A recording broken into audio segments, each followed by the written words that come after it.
Hi, I'm Scott with Boating 360. Today we're going to show you how to find public hunting land and how to do preliminary scouting using Google Earth. So let's get started. So you need a place to hunt. How do you get started? You're going to go to your state game agency's website. So for me, I live in Virginia, so I'm at the Department of Game and Inland Fisheries for Virginia, and we're going to click on hunting. And then right away, we have this where to hunt section. And I'm going to pull up a map that they have that shows you all the available public land in the state. Once you've selected your hunting property, you can learn a little bit more about it on Google Earth. So let's take a look at that property that we selected.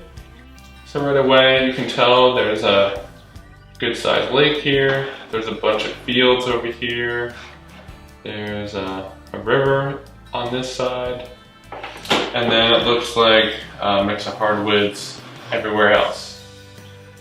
So that's some good information right away. So basically what I'm going to try and do is narrow down this property to a few key areas that I want to focus my time on. So with any public land, my goal is to kind of get away from roads. So you can kind of see there's a bunch of roads around here where most bow hunters are going to hunt fairly close to where they've parked. So all this area, I can expect a decent amount of hunting pressure, and when at all possible, I like to kind of get away from other people. So let's see here. On the other side of this lake, looks like a pretty hard area to access, so that's actually a good thing.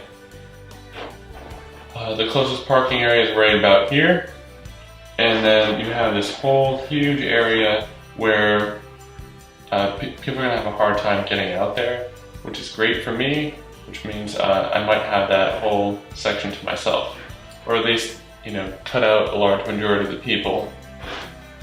So this is definitely an area that I'd like to take a look at. So I could probably spend maybe an afternoon walking around here looking for deer sign and start narrowing it down from there.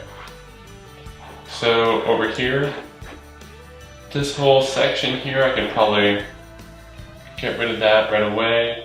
It looks like it's very easy to access, and it's a very tempting area to hunt. Anywhere there's going to be a food plot, which all these are. I don't know if I've mentioned that, but the state, they plant these food plots for the doves, but the deer can use them also. People are probably going to be very interested in hunting near those food plots, especially along these edges here, which is why I'm not going to be interested in hunting there. Over here, this is actually a good example of a pinch point. You have a field on either side and a strip of woods that goes in between there, kind of connects two larger pieces of woods. So if a deer was going to walk, let's say from over here to over here, it probably wouldn't walk through this big open field. It's going to walk through here. So that's going to funnel deer movement into a small area, which is great because that makes it easier for us to get close, which is what bow hunting is all about. Of course, it's really close to a road, so I probably won't be hunting there, but if you see something similar to that in a piece of property, it's definitely worth checking out. This river is kind of interesting because on this side here, it is public land, and over here it's private. So deer might be crossing back and forth through here. And if there's a low area in this river where it's easier for deer to cross, that would be another good example of a pinch point where you can get really close to deer as they cross. So I might spend an afternoon walking along this river looking for a crossing.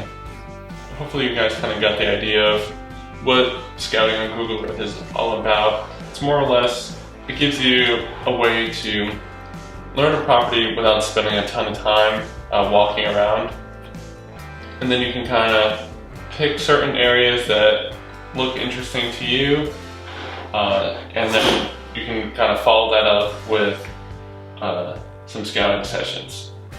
So it's a big time saver, because walking a big piece of property like this one, it would take a long time, and by narrowing it down to smaller chunks, it makes it much more approachable.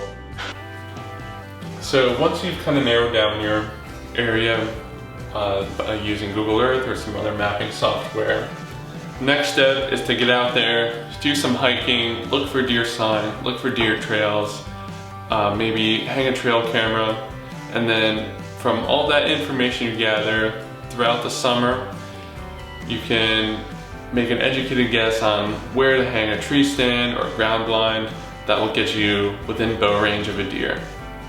Hope this video was informative. If you enjoyed it, like, subscribe, leave us a comment.